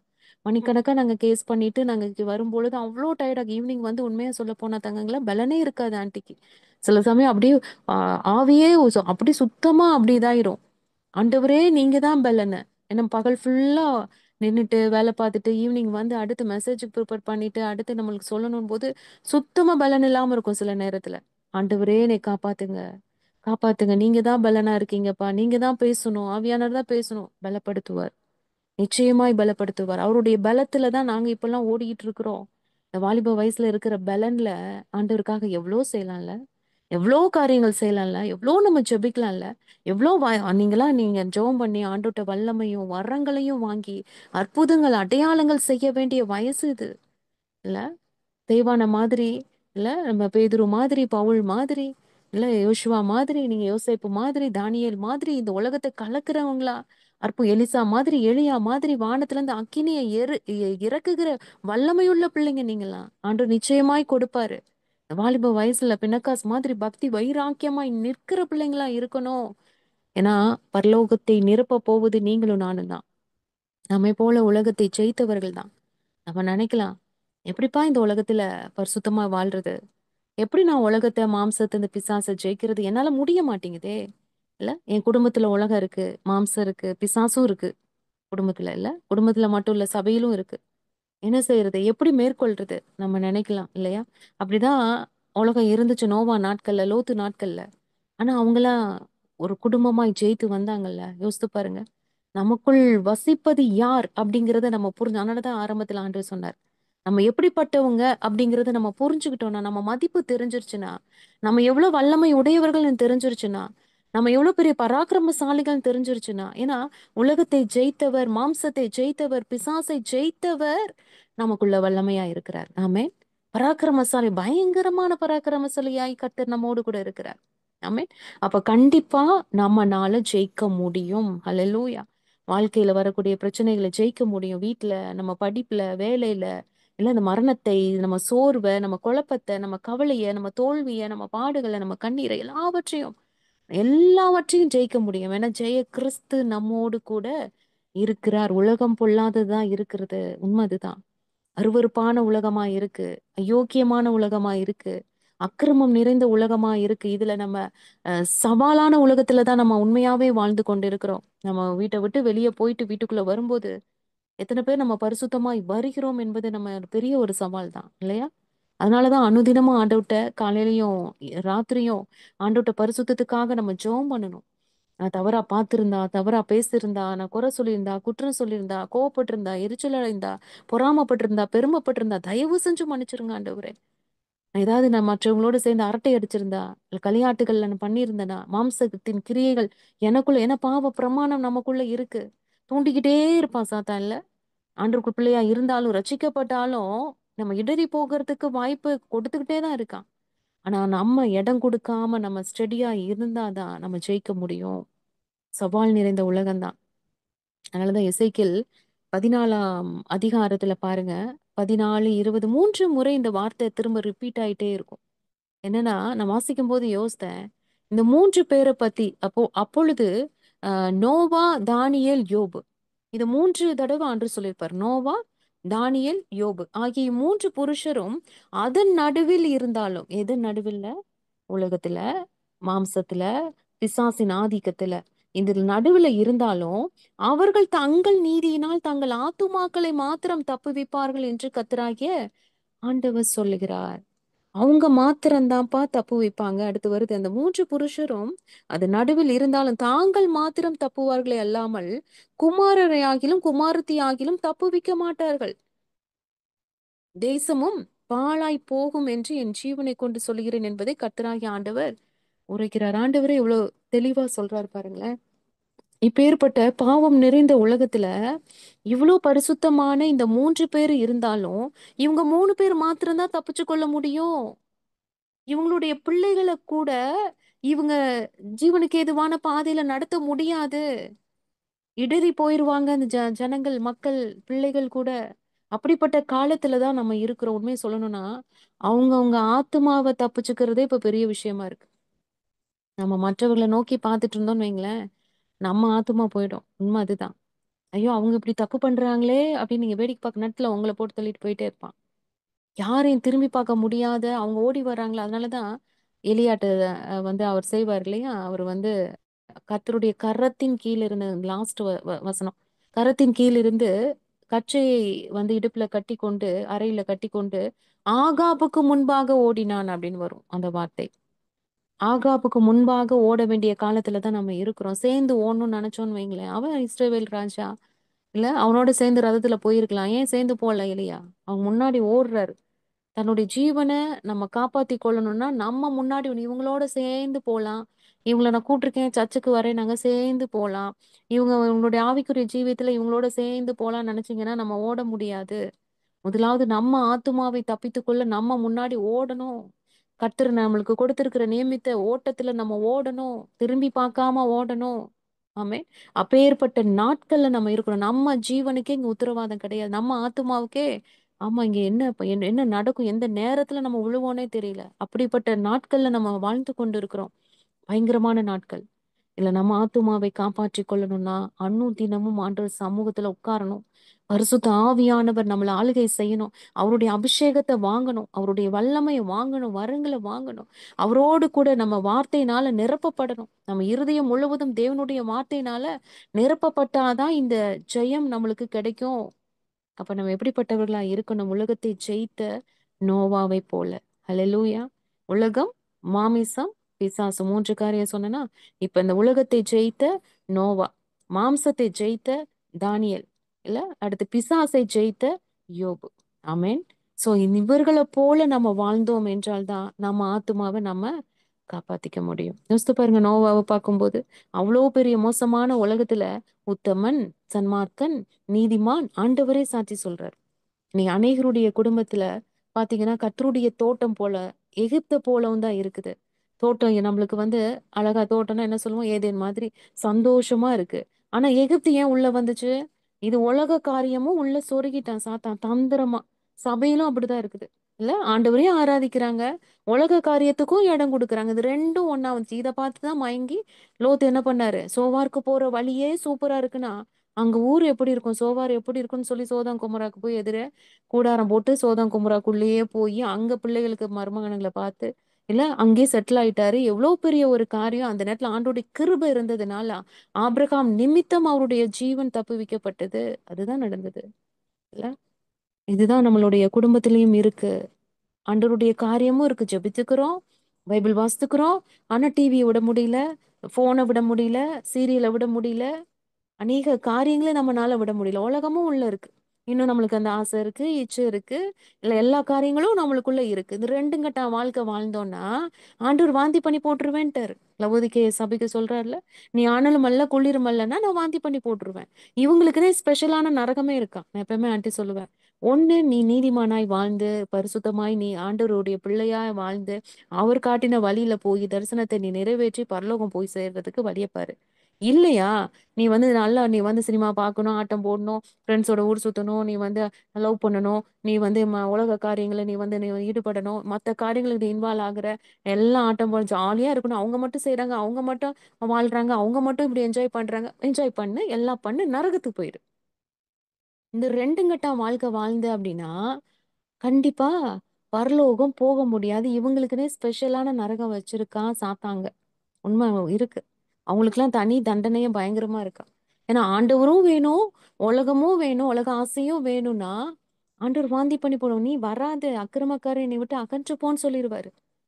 ஒண்ணு ஆண்டவர் பிள்ளையா வாழணும், இல்லைன்னா சாத்தான் பிள்ளையா வாழ்ந்துட்டு செத்து போயிடணும். இது ரெண்டே ஆப்ஷன் தான். இந்த ரெண்டு ஆப்ஷன்ல ஏதாவது ஒண்ணுதான் நம்ம செலக்ட் பண்ண முடியும். இங்கிட்ட ஒண்ணு அங்கிட்ட ஒண்ணு. இல்ல, இருமனம் உள்ளவன் தன் வழிகளை நிலையற்றவன். அதான் எலியா கேக்குறாரு. எத்தனை நாளைக்கு இப்படி நீங்க ரெண்டு நினைவுனால நீங்க குந்தி குந்தி நடப்பீங்க. ஒண்ணு பாகால் தேவனா பாகால வணங்கு, ஆண்டவர் தேவனா ஆண்டவர் வணங்கு, அவ்வளவுதான். ரெண்டே ஆப்ஷன் தான் ஆண்டு நம்மளுக்கும் கொடுக்குறாரு. இந்த ரெண்டும் கட்டா வாழ்க்கை வாழ்றதுக்கு வாழாமே இருக்கலாம். இல்ல, மாய்மாலமான வாழ்க்கை, உலகத்தோடு ஒத்த வேஷம் தரிக்கிற ஒரு வாழ்க்கை. சர்ச்சுக்கு போனா தேவதூதர் மாதிரி உட்கார்றது, வெளியில போனா மற்ற பிள்ளைகளோட சேர்ந்து ஆட்டம் போடும் பொழுது இந்த பிள்ளையா ஏஞ்சலே ஷாக் ஆயிடுவாங்க. உண்மை அதுதான். யாரு ஆண்டு பிள்ளைங்க, யாரு புறஜாதி பிள்ளைங்கன்னே தெரியாத மாதிரி டவுட் ஆயிரும் வெளியில போகும்போது. அப்பேற்பட்ட வாழ்க்கை வாழ்றதுக்கு வாழாமே இருக்கலாம். உண்மை அதுதான். ஆண்டவர் நம்மளை எச்சரிக்கிறார். அதனால இந்த உலகம் அப்படிப்பட்ட உலகம். நம்ம ரொம்ப ரொம்ப அவங்க அப்படி இருக்காங்க, நான் அப்படி அவங்க அப்படி இருப்பாங்க, அவங்க நரகத்துக்கு போவாங்க, நம்ம போவோமா, போக முடியுமா? நம்ம தேவனுடைய பிள்ளைகள்னா இப்படித்தான் வாழ்ந்தாகணும், இப்படித்தான் இருக்கணும். ஆண்டவர் ஒரு நீதி கொடுத்திருக்கிறார், சட்ட திட்டங்கள் கொடுத்திருக்கிறார். இப்படித்தான் இருக்கணும். அவர் ஆண்டவர் சொல்லிட்டாருன்னா அந்த கட்டளைக்கு கற்பனைக்கு கீழ்ப்படியணும். நம்ம ஒழுக்கமா தான் இருக்கணும், நம்ம நல்ல பிள்ளைங்களா தான் இருக்கணும், நம்ம பரிசுத்தமா தான் இருக்கணும், நம்ம உண்மையா தான் இருக்கணும், நம்ம பொறுப்புள்ளவர்களா தான் இருக்கணும், நம்ம நம்ம அன்பு செலுத்துறவர்களா தான் இருக்கணும். எல்லாமே ஆண்டவர் எப்படி சொல்றாரோ அப்படிதான் இருக்கணும். அதுக்கு நம்ம கீழ்ப்படிஞ்சாதான் பரலோகத்துக்கு போக முடியும், இந்த உலகத்தை ஜெயிக்க முடியும். அவங்கள போல வாழணும், அவங்கள போல ட்ரெஸ் பண்ணணும், அவங்கள போல என்ஜாய் பண்ணணும். இல்ல, சினிமா, செல்போனு, இந்த உலகத்தின் ஆசைகளுக்கு பின்னால் ஓடிக்கொண்டிருந்தோம்னா ஆண்டவருக்கு கிட்டே ஆண்டவர் வரமாட்டாரு. நமக்கென்று நம்ம நியமி இருந்த ஆசீர்வாதத்தை நம்ம இழந்து போயிருவோம். உண்மை அதுதான். அன்னைக்கு நோவா தன்னுடைய குடும்பத்தை ரட்சிக்க பேழை உண்டு பண்ணி காப்பாற்றினார். ஆனா இன்றைய நாட்கள்ல நோவாவாய் வாழ்கிற யாரா இருந்தாலும் அவர்கள் மட்டும்தான் பேழைக்குள்ள போக முடியும். அவரவர் ஆத்துமாவிற்கு உத்தரவாதம் இல்ல. நம்முடைய ஆத்துமாவை காப்பாற்றிக் கொள்ள முதலாவது பிரயாசப்படணும். அப்பதான் நம்ம அழிவிலிருந்து தப்பித்து வேலைக்குள்ளாக நம்ம போக முடியும். அடுத்து பாத்தீங்கன்னா தானியேல் போல 3 நேரம் ஜெபிக்கிற ஒரு காரியம் இல்ல, தெய்வ பிரசன்னத்துல எப்பொழுது இருக்கும்போது ஆண்டவர் சொல்றாரு, எனக்கு பிரியமானவனேன்னு சொல்லி கூப்பிடுறாரு. நீ ஜெபிப்பதற்கு முன்பதாகவே உன்னுடைய வேண்டுதல் எனக்கு வந்துருச்சுப்பா, வேண்டுதல் கேட்கப்பட்டுருச்சு, உனக்கு அருளப்பட்டுருச்சு, உன்னுடைய ஜெபத்திற்கான காரியம் நான் கொடுத்துட்டேன்னு ஆண்டவர் சொல்றாரு. எப்பேற்பட்ட அப்ப அப்படி எப்படி ஜெபித்திருப்பாரு பாருங்களேன். அந்த ஜெபம் தான் இந்த இடத்துல ஜெயத்தை கொடுக்குது. எதை ஜெயித்தாரு? மாம்சத்தை, இச்சைய இல்ல, ராஜாவுக்கு வைக்கப்பட்ட உணவினை தொடாதபடி தன் மாம்சத்தை ஒரு செல்ஃப் கண்ட்ரோல் இல்ல. இன்னைக்கு எத்தனை பேருக்கு நமக்கு செல்ஃப் கண்ட்ரோல்ல இருக்கிறோம்? செல்ஃப் கண்ட்ரோல்னா எல்லாத்துலயுமே வச்சுக்கலாம், ஃபுட்லயும் வச்சுக்கலாம், இச்சையான காரியங்கள் பார்க்கறதுல வச்சுக்கலாம். இது வேண்டான்னா வேண்டாம் தான் இல்ல. ஆனா நம்மனால வந்து அத விட முடியல, பண்ண முடியல. அப்படிதான் நம்ம இந்த செல்ஃப் கண்ட்ரோல்ல தான் எல்லாருமே வந்து நம்மளுடைய நிலைமைய வந்து அப்படி இழந்து போய் நிக்கிறோம் இல்லையா? இது வேண்டாம், இது தப்பு, ஆண்டவர் இது வந்து வேண்டாம் சொல்லிட்டாரு அப்படின்னா அத விட்டுறணும். அந்த காரியத்துக்கு நோ சொல்லி பழகணும். நான் எப்பவுமே சொல்லுவேன், vitamin A, B, C, D, E வரைக்கும் இருக்கு. விட்டமின் எண்ணும் இருக்கு. நோ சொல்லணும் பிள்ளைகளுக்கு. இது வேண்டாம், இது தவறு அப்படின்னா அது வேண்டாம். நம்ம உடம்புக்கு சேராது, இது சாப்பிடக்கூடாதுன்னா வேண்டாம். தானியேல் 1:8 ராஜாவின் போஜனத்தினாலும் அவர் பானம் பண்ணும் திராட்சை ரசத்தினாலும் தன்னை தீட்டுப்படுத்தலாகாதென்று தன் இருதயத்தில் தீர்மானம் பண்ணி கொண்டு. நிறைய பேர் நம்ம பாக்குறோம்ல, நம்ம இந்த டேல வந்து இப்ப ஃபாஸ்டிங்லாம் இருக்கிறாங்க. நான்வெஜ்ஜே சாப்பிடக்கூடாது. சில பேர் வந்து ஐயோ என்னால முடியாதுப்பா அப்படின்ட்டு அவங்க சாப்பிட ஆரம்பிச்சிருவாங்க. சோ நம்ம ஒரு தீர்மானம் பண்றோம்னா அதுல ஸ்ட்ராங்கா இருக்கணும். நான் கம்ப்ளீட் பண்ணணும் அப்படின்னு நினைச்சோன்னா, அதுல ஸ்ட்ராங்கா முடிக்கிற வரைக்கும் அத நம்ம முடிச்சே ஆகணும். அப்பேற்பட்ட ஒரு காரியம் இது பார்க்கக்கூடாது அப்படின்னா, இத நான் பார்க்கவே மாட்டேன். இல்ல ஒரு 2 நாள் நம்ம அப்படி இருப்போம். அப்படியே கண்ட்ரோல். அதுக்கப்புறம் நம்மனால கண்ட்ரோல மீறி தவறு பண்ண ஆரம்பிச்சது, இந்த சாத்தான் வந்து தூண்டிட்டே தானே இருப்பான். இல்ல? ஆன்டிக்கு வந்து நான் சொல்லியிருக்கேன். இப்ப இந்த அரிசி சாப்பிடுற பழக்கம் இருக்கும். அந்த ரைஸ் வைக்கும்போது ஆமா. குடும்பமே சாப்பிடுவோம். ஆனா வந்து அன்னைக்கு ஆண்டவர் வந்து இவ் நம்ம ஊர்ல இருக்கிறவங்களுக்கு நல்லா சூப்பரா உபதேசம் பண்ணுவோம்ல. அப்படி இருக்கணும், இப்படி இருக்கணும், டயட்ல இருங்க. அரிசிலாம் சாப்பிடாதீங்கன்னு எல்லாருக்கும் சொல்லுவேன். ஆனா என்னால அந்த வந்து என்னால என்ன பண்ண முடியல? ஆமா. கண்ட்ரோல் பண்ண முடியல. கொஞ்சம் தானே சாப்பிடுறோம். இதுல என்ன ஆகப்போகுது? அப்படின்ட்டு நான் சாப்பிடுறது. உண்மையாவே சொல்லப்போனா, அது ஆண்டவர் எனக்கு ஒரு நாள் உணர்த்தினார். எல்லாருக்கும் சொல்றேன், அட்வைஸ் பண்றேன். நீ செஞ்சுட்டு இருக்கிற அப்படின்னு சொல்லிட்டு. அது எந்த அளவுக்கு உடம்ப பாதிக்குங்கிறது புரிஞ்சுக்கணும். அனிமிக் ஆயிருவோம், வயிறு ஊதிக்கும். இது எல்லாமே நம்மளுக்கு தெரியும். எவ்வளோ வந்து நம்ம ரத்தத்தை எல்லாம் உறிஞ்சிரும்ன்றதெல்லாம் தெரியுது. ஆனாலும் அது வந்து நம்மளுக்கு ஒரு டெம்ப்ட் இல்லையா? அது நல்லா இருக்கும்ல அரிசி சாப்பிடுறது. இல்ல சுகர் போட்டு வேற சாப்பிடுவாங்க. வெல்லம் போட்டுலாம் சாப்பிடுவோம் சின்ன வயசுல. சோ அந்த பழக்கம் வந்து இப்போ வரைக்கும். ஒரு 2 இயர்ஸ்க்கு முன்னாடி தான் ஆண்டவர் எனக்கு உணர்த்தினாரு. இது நோ, இது சாப்பிடக்கூடாது அப்படின்னு. ஒரு சின்ன விஷயம் தான் இல்ல. அப்படிதானே ஏவாள்கிட்ட வந்து அத்தனை மரத்துல பழத்தை சாப்பிடலாம். நீ ஒண்ண மட்டும் நீ சாப்பிடக்கூடாதுன்னு ஆண்டவர் சொல்றாரு இல்லையா? அது அது வந்து இந்த கீழ்ப்படிதல் தான் ஆண்டவர் பாக்குறாரு. ஆனா ஆண்டவருடைய கிருபை எப்ப நோ சொன்னாரோ அப்ப இருந்து இப்போ வரைக்கும் டெம்ப்ட் ஆனாலும் அதை சாப்பிடாதபடி ஆண்டவர் தான் கர்த்தர் தான் காத்துட்டு வர்றாரு. உண்மை அதுதான். நம்ம வந்து அந்த ஒரு செல்ஃப் கண்ட்ரோல் கண்டிப்பா இருக்கணும். நம்மளுக்கு சேராத உணவுகள், இது வேண்டாத உணவுகள், நம்ம விக்கிரகத்துக்கு படைக்கப்பட்ட உணவுகள், பயங்கரமா அந்த நம்மலாம் போராடும் தெரியுமா? அந்த தீபாவளி டைம்லயும், அந்த விநாயகர் சதுர்த்தி அந்த ஃபங்க்ஷன்லயும் நம்மளுக்கு பயங்கரமா போராடும். நெறைய பேர் அது இது நம்மளுக்கு புடிச்சதெல்லாம் கொண்டு வருவாங்க. ஆனா வந்து நம்ம மனசுக்கு ஒரு இதா இருக்குன்னு நீங்க படைச்சு குடுத்தீங்களா? அப்படிலாம் கேட்டுக்கிறது. இல்லைன்னா நம்ம என்ன பண்ணிறது? அட்டாக் பண்ணிறது இல்லையா? ஆனாலும் வந்து இது வேண்டாம். இது ஆண்டவர் வந்து நம்மளுக்கு உறுத்துது. இத சாப்பிடக்கூடாது, வேண்டாம் அப்படின்னா, அத வந்து தவிர்க்குது. அவங்க அன்பா குடுக்குறாங்க. நம்ம வாங்கிட்டு யாருக்காவது குடுத்துடலாம். இல்ல அவங்கள்ட்டயும் வந்து இல்லைங்க நாங்க சாப்பிடுறது இல்ல. சாரி அப்படின்னு சொல்லிட்டாவே புரிஞ்சுக்குவாங்க. ஏன்னா நெறைய பேர் இப்ப புரிஞ்சுக்கிறாங்க. நம்ம இதெல்லாம் இது குடுக்கும்போதே சொல்லுவாங்க, நாங்க படைக்கலைங்க அப்படின்ற மாரி தான் குடுப்பாங்க. நம்ம அத வந்து அ அவங்கள ஹர்ட் பண்ணாம அந்த மாதிரி இல்ல, நோ சொன்னாலோ, இல்ல வாங்கிட்டு மத்தவங்களுக்கு குடுத்துட்டாலோ, அது வந்து நம்மளுக்கு சாப்பிடாம அந்த நேரத்துல இருக்க முடியும் அப்படின்னா, நம்ம இருந்து காண்பிக்கணும். அதுதான் ஆண்டவர் விருப்பப்படுறாரு. ஆண்டவருக்காக இல்லையா? சில காரியங்கள நம்ம நோ சொல்றதுனால தப்பே இல்லையே! நம்மளுக்கு சேராத உணவ சாப்பிடுறனால இப்ப ஐஸ்கிரீம் சாப்பிட்டா சளி பிடிக்கும். இது வேண்டாம். நம்ம உடம்பு ஹெல்த் ஸ்பாயில் ஆகுது. அப்படின்னா அது நோனா, அது நோ தான். அதுல வந்து நம்ம எத்தன பேர் வந்து வாங்கி கொண்டு வந்து சாப்பிடு சாப்பிட்டு அந்த நேரத்துலலாம் திணிப்பாங்க. ஆமா இது ஒண்ணு தானே! அதெல்லாம் ஒண்ணும் இல்ல. ஒண்ணும் செய்யாது, ஒண்ணும் செய்யாது, ஒண்ணும் செய்யாது இல்ல? தானியேலுக்கு தெரியும். ஏன்னா இது ராஜாவின் உணவுங்கிறது கண்டிப்பா அது விக்கிரகத்துக்கு படைக்கப்பட்டு, அந்த பாபிலோன் ராஜா எவ்வளோ பெரிய விக்கிரக ஒரு இதுல இருக்கிறார். அதுல படைக்கப்பட்டு வர உணவு இது. எனக்கு நோ. அது வேண்டாம் அப்படிங்கிறதுல உறுதியா இருக்கிறார். அது வந்து அ இந்த பாவம் செய்ய தூண்டும் இச்சை உணர்வுகளுக்கு வந்து நம்ம ஒரு ஒரு தடா போட்டுறணும் அதுதான். இன்று அநேகர் மாம்ச இச்சைகளை ஜெயிக்க முடியல. ஏசாவுடைய வாசனை, தீனாளுடைய வாசனை, சாலமோனுடைய வாசனை இல்ல ஆண்டவருக்காக ஆசை இச்சைகளை விட முடியல. ராகேல் பாத்தீங்கன்னா அந்த தூதாயும் கன்னிக்காக யாக்கோபை விட்டு கொடுத்துருவாங்க. ஏசா ஒரு கூழுக்காக சேஷ்டபுத்திர பாகத்தை இழந்துருவாரு. அநேகர் இழந்து கொண்டு தான் இருக்கிறாங்க. ஆண்டவருக்காக நிக்க முடியல. ஆண்டவர் வேணுமா? உலகம் வேணுமா? இல்ல ஆண்டவர் வேணுமா? சாப்பாடு வேணுமா? ஆண்டவர் வேணுமா? செல்போன் வேணுமான்னா, எல்லாம் இந்த காரியத்துக்கு தான் எஸ் சொல்லிட்டு போறாங்க. ஆண்டவர் வேண்டாம். அப்படி ஆயிப்போச்சு இப்போ. இங்க தானியேல் அந்தி சந்தி மத்தியான வேலைகளை ஜெபித்து தேவனோடு உறவாடுறதுனால தான் இந்த இச்சைகளை ஜெயிக்க முடிந்தது. ஆமென். கடைசியா பிசாசை ஜெயித்த யோபு இல்ல? யோபுவை குறித்து நம்ம பார்க்கிறோம். அவன் உத்தமன், சன்மார்க்கன், தேவனுக்கு பயந்தவன், பொல்லாப்பு விலகுறவன். அவனைப் போல பூமியில ஒருவனும் கிடையாது. இல்ல அத்தனை கோடி ஜனங்கள் மத்தியில இவன் வந்து ஒரு ஒரு ஆளாய் இல்ல ஆண்டவரை ஜெயிக்க வைத்து சாத்தானை தோற்கடித்தவன். எப்படி முடிந்தது? தேவன் மேல் வைத்த நம்பிக்கை, பொறுமை. அவர் சொல்றாரு, என் மீட்பர் உயிரோடு இருக்கிறார், கடைசி நாள்ல அந்த பூமியின் மேல எழும்பி நிற்பார், தேவரீர் சகலத்தையும் செய்ய வல்லவர். அப்பேற்பட்ட விசுவாசம் அன்றைய நாட்கள்ல யோசித்து பாருங்க. ஆண்டவருடைய ரத்தம் சிந்தப்படல, இயேசுவின் நாமம் அறியப்படல. ஆனா அன்னைக்கு அவ்வளோ பெரிய ஒரு விசுவாசத்துல, ஒரு நம்பிக்கையில ஆண்டவர் மேல அவ்வளோ அன்பா இருந்தாங்க. அந்த அன்பு தான் அத்தனை காரியத்தையும் செய்ய வச்சது. நம்ம வார்த்தை படிக்கிறோம்ல, 1 Corinthians 13 விசுவாசம், நம்பிக்கை, அன்பு மூன்றும் நிலைத்திருக்கிறது அன்பே, இதுவைகளில் அன்பே பெரியது. இந்த அன்பு தான் பரிபூர்ணப்பட்டது. இந்த அன்பு அவர்களுக்குள்ள இருந்ததுனாலதான் அவங்களால விசுவாசமா இருக்க முடிந்தது, நம்பிக்கையா இருக்க முடியுது. அதனாலதான் அன்பே பெரியதுன்னு ஆண்டவர் சொல்லிட்டார். இந்த அன்பு உள்ள வந்துருச்சு ஆண்டவர் மேல, நீங்க 100% நீங்க அன்பா இருக்கிறீங்கன்னா ஆட்டோமேட்டிக்கா அந்த விசுவாசம் வந்துரும், ஆட்டோமேட்டிக்கா நம்பிக்கை வந்துரும், ஆட்டோமேட்டிக்கா பொறுமை வந்துரும். ஆமே. இந்த அன்பு சகலத்தையும் தாங்கும், சகலத்தையும் நம்பும், சகலத்தையும் விசுவாசிக்கும், இல்ல சகலத்தையும் சகிக்கும். பொறுமை எல்லாமே இந்த அன்பு தான் பிரதானம்னு சொல்லி முடிச்சிட்டாரு. ஆமே. அப்பேற்பட்ட அன்புள்ளவர்களா இவர்கள் ஆண்டவரை நேசிச்சனாலதான் நோவாவாகட்டும், தானியேல் ஆகட்டும், யோபுவாகட்டும் இந்த காரியங்களை ஜெயிக்க முடிந்தது. உலகத்தை, மாம்சத்தை, பிசாசை ஜெயிக்க முடிந்தது. ஆமே.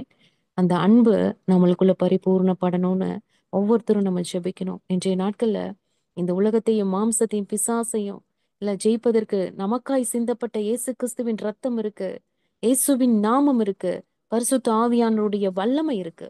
இந்த மூன்றையும் தேவனுக்கு கீழ்ப்படிதல், ஜெபம், விசுவாசம், பொறுமை மூலமாய் நம்ம ஜெபித்து தேவ ராஜ்யத்திற்குள் செல்லும் பொழுது நிச்சயமாகவே தேவன் நம்மை தேவனுடைய ஆலயத்தின் தூண்களாய் நம்மை மாற்றுவார். ஆமென்.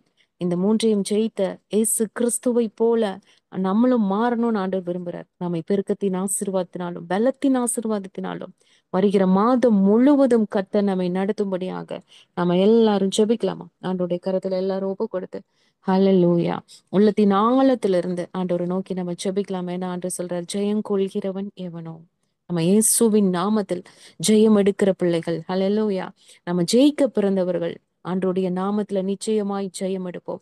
இந்த ஜெயம் கொள்கிறவர்களை தான் ஆண்டவர் வந்து அவருடைய ஆலயத்துல தூணாய் மாற்றப் போகிறார். அது நின்று அவன் ஒரு காலும் நீங்குவதில்லை என்று கர்த்தர் சொல்கிறார். எல்லாரும் நம்ம ஜெபிக்கலாம். அப்பா பிதாவே, உம்மை நன்றியோடு நாங்கள் துதிக்கிறோம் அப்பா. சர்வ வல்லமையுள்ள தேவனாகிய கர்த்தாவே, அப்பா ஸ்தோத்திரம். உடைய வார்த்தையின் மூலமாய் கர்த்தர் எங்களோடு கூட பேசினதற்காய் நன்றி. எங்களை ஒவ்வொருவரையும் ஆண்டவரே தூண்களாய் நீர் நிறுத்த போறதுக்காய் நன்றி அப்பா. அப்பா நாங்கள் ஆண்டவரே அப்பா, நாங்கள் உலகத்தை ஜெயிக்கிறவர்களாய் நாங்கள் மாறும் பொழுது, மாம்சத்தை, பிசாசை ஜெயிக்கிறவர்களாய் நாங்கள் இருக்கும் பொழுது, எங்களை உடைய ஆலயத்தின் தூண்களாய் அப்பா யாக்கீனை போல, போவாசை போல ஆண்டவரே நாங்கள் பெருக்கத்தின் ஆசீர்வாதத்தினாலும் பலத்தின் ஆசீர்வாதத்தினாலும் கர்த்தர் நிரப்பி அப்பா ஸ்தோத்திர நீர் நடத்த போறதுக்காய் உமக்கு நன்றி செலுத்துகிறோம். அப்பா ஸ்தோத்திர கர்த்தாவே, அப்பா நன்றி அப்பா, நன்றி அப்பா. உள்ளத்தின் ஆழத்திலிருந்து நாங்கள் நன்றி செலுத்துகிறோம். ஆண்டவரே அப்பா உமக்கு நன்றி. ஆண்டவரே உண்மை உத்தவமாய் நாங்கள் வாழ்வதற்கு கர்த்தர் கிருபை பாராட்டுங்கப்பா. ஆண்டவரே அப்பா ஸ்தோத்திர கர்த்தாவே, நோவாவை போல, தானியேலை போல, யோபுவை போல ஆண்டவரே அப்பா ஸ்தோத்திரம். அப்பா ஆண்டவரே அப்பா நோவாவை போல அந்த கீழ்ப்படிதல், தானியேலை போல ஜெபிக்கிற காரியம், ஒரு செல்ஃப் கண்ட்ரோல் ஆண்டவரே, யோபுவை போல அந்த விசுவாசம், பொறுமை அப்பா இவைகளினால் ஆண்டவரே நாங்கள் இந்த உலகத்தை எல்லாவற்றையும் ஜெயித்து ஆண்டவரே நாங்கள் ஜெயம் எடுக்கிற பிள்ளைகளாய் உம்முடைய சன்னிதானத்துல வந்து பரலோக ராஜ்யத்தை சுதந்திரத்துக் கொள்ள கர்த்தர் கிருபை பாராட்டுங்கப்பா. உம்முடைய கரத்துல ஒப்பு கொடுத்து நாங்கள் ஜெபிக்கிறோம். நீங்க பொறுப்பேற்றுக் கொள்ளுங்க, வழி நடத்துங்க, பலப்படுத்துங்க. வந்திருக்கிற ஒவ்வொருவரையும் நீர் ஆசீர்வதிக்க வேண்டுமாய் நாங்கள் ஜெபிக்கிறோம். நீரே பொறுப்பேற்றுக் கொள்ளுங்க. எல்லா துதியும் கனமும் மகிமையும் ஒருவருக்கே. இயேசுவின் நாமத்தில் ஜெபிக்கிறோம் எங்கள் ஜீவனுள்ள நல்ல பிதாவே. ஆமேன், ஆமேன், ஆமேன், ஆமேன்.